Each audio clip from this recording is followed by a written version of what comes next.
Dick Clark here, live, New Year's Eve, Times Square, 1970. We're here with Richard Nixon to go over some key governmental roles of the most recent decade. I am Richard Nixon. In 1960, JFK beat me in the presidential election. In 1964, LBJ beat Barry Goldwater. In 1968, I beat Hubert Humphrey. Thank you. Admire your persistence and congratulations on your presidency. Could you please tell me about some key legislation acts of your time? That's a great question, Dick. Well, there was the Civil Rights Act of 1964, which outlawed discrimination, and that led into the Voting Rights Act of 1965, signed in by LBJ, which created equal voting rights for all. Well, that's interesting. Could you please tell us some landmark Supreme Court cases of the 60s? Sure, Dick. There was Boyne versus Virginia of 1960, which allowed African Americans to use public transportation. And there was also Loving versus Virginia of 1967, which allowed interracial marriage. Those are two very important Supreme Court cases, very beneficial to the Civil Rights Act. This just in, we're receiving word from our war correspondent in Vietnam.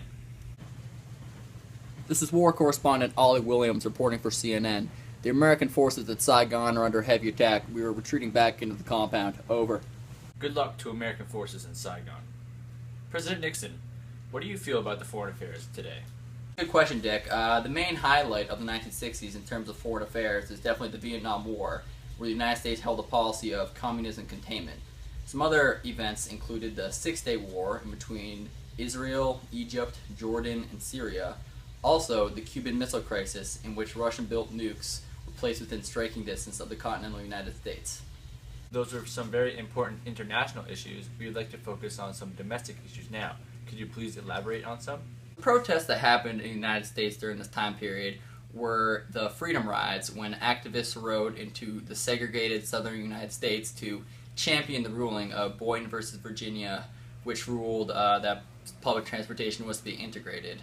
Also, the Montgomery bus boycott, where activists didn't ride the buses in Montgomery, Alabama to support the integration of public transportation. Points, Mr. President. I'm told that's all the time we have with President Nixon. For the next portion of our show, we're going to refer to our fashionista, Richard Swade. Always a pleasure, Dick.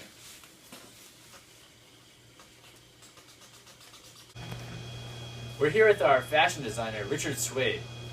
Richard, could you please tell us a little bit about your new spring line of clothing coming up? Absolutely, Dick.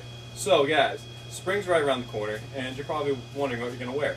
Well, for the weekends, you're going to wear a deep V-neck, usually striped, but in the weekdays when you head into the office, you're going to wear a plaid suit with thin lapels and a skinny tie.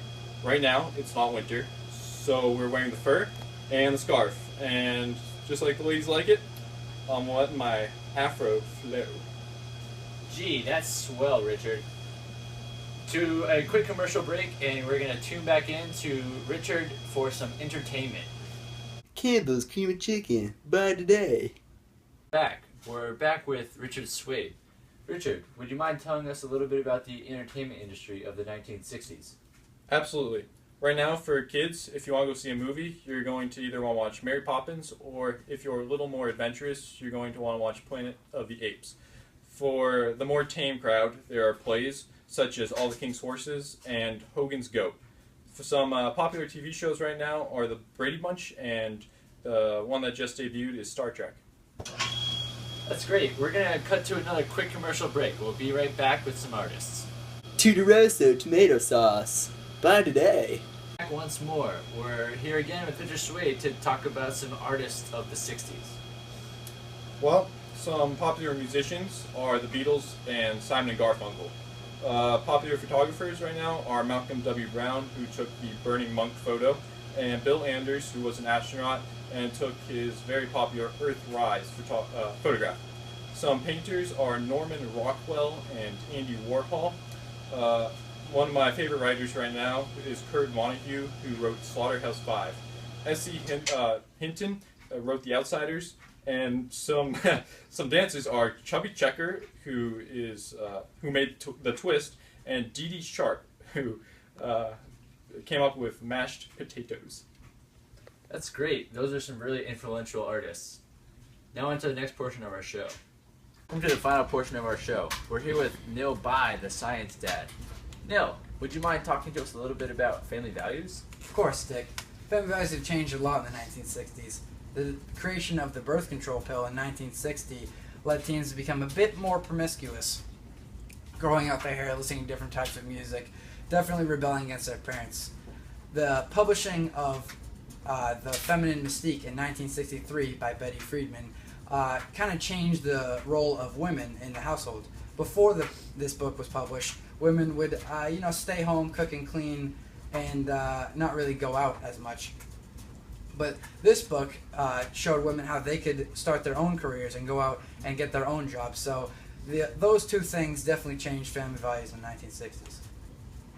That's great. It's good to hear that family roles have switched up in the past decade. In fact, Neil by the Science Dad is a very accomplished scientist. Neil, would you mind telling us a little something about your background in science and technology? Yeah, I've definitely been around that area for a while now, and some key points to the 1960 technologically, definitely the audio cassette with the widespread of music. Also, early computer programming language, which, I feel very confident that will definitely take off in the near future. Medically, even, the hip replacement, allowing handicapped people to walk again, liver transplants, both crucial medical procedures that have been developed. Scientifically, how can you not mention the space missions? Putting a man on the moon, and that's definitely just the biggest scientific achievement of our decade. That's great. And now we're going to cut to a quick video clip of the space race. Enjoy.